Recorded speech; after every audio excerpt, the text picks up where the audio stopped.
Hello, welcome to the Coral Safety Processes training. I am Dr. Barbara Warnes, a trial manager at the Bristol Trial Centre at the University of Bristol. In this presentation, I'm going to give you a brief reminder about the Coral study recruitment pathway and an overview of the safety processes embedded within the trial. I'm now going to give you a quick reminder about the recruitment pathway for the Coral study. Firstly, database searches will be conducted to identify patients with heart failure, and anonymous demographic data is reported to us. Next, the list is checked and LVSD codes are added where required. You will then complete a new search, which includes the patients with newly coded LVSD added, and send another report of anonymous demographic data to us. This list is then used to conduct your eligibility checks based on our exclusion criteria. The list of potentially eligible patients is then uploaded to DocMail by the practice, and invitation packs are sent out. 2 weeks after this, text messages are sent out to all those who haven't responded to the invitation, but have opted in to receive text messages. A further 2 weeks after this, a phone call is made to the invited participants who haven't responded to the invitation. Interested participants can complete an expression of interest form online or by post, which are received at the Bristol Trial Centre. Once we've received a completed expression of interest form, a member of the Bristol Trial Centre team will call the participant to complete a screening and eligibility check. If the person is eligible and wishes to, they will proceed to give their consent to take part in the study. Consent can be received online, on paper or face-to-face if the GP or RDN staff have capacity. The participant will then go on to complete the baseline questionnaire. Following this, an email will be sent to the GP team to confirm that the person is still eligible to take part in the study. The prescription is then approved by a clinical member of the Coral Bristol Trial Centre team before randomisation takes place. The participant is then sent their first batch of Coral study capsules through the post. Here is a reminder about some important things to note for the Coral study. If a participant is prescribed warfarin during the study, please inform them to stop taking the Coral study medication and to contact the Coral study team.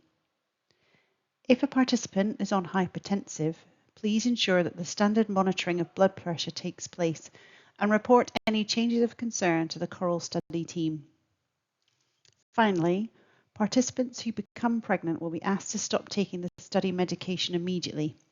They will continue to be followed up until the end of the study. I am now going to go through some safety reporting requirements that have come out of a recent MHRA inspection at the University of Bristol. As a reminder, good clinical practice states that the rights, safety and well-being of the trial subjects are the most important considerations and should prevail over the interests of science and society.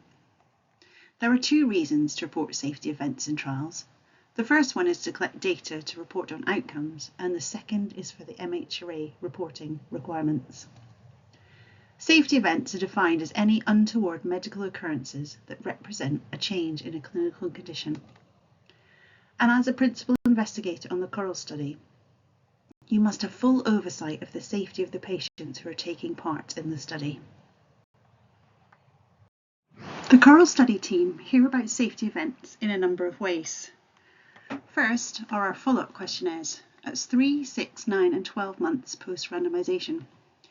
These questionnaires ask the participant if they've had any time in hospital since the last follow-up and about any study medication side effects. Second are any emergency unblinding requests we hear about.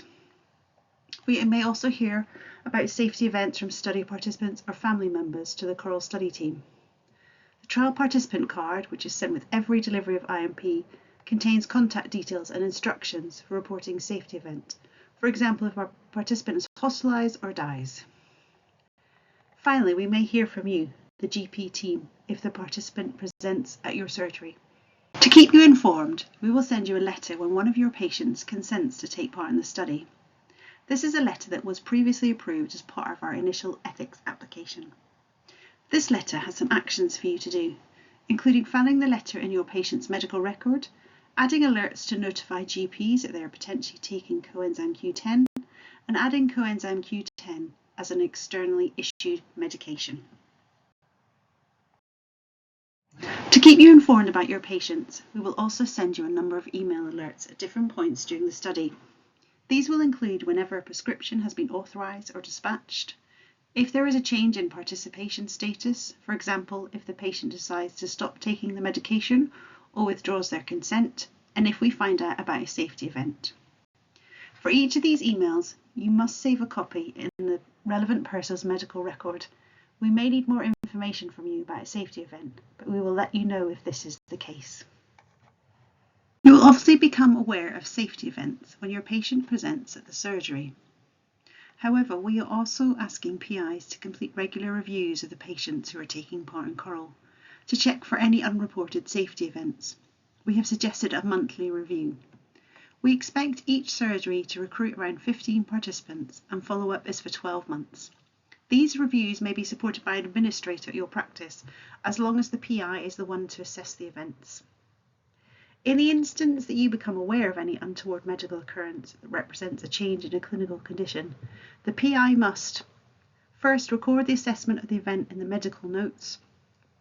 The PI should determine whether it is serious and related to the Coral IMP. Second, they must decide how to report the event using the GP Safety Reporting Requirements flowchart, which I will go through now.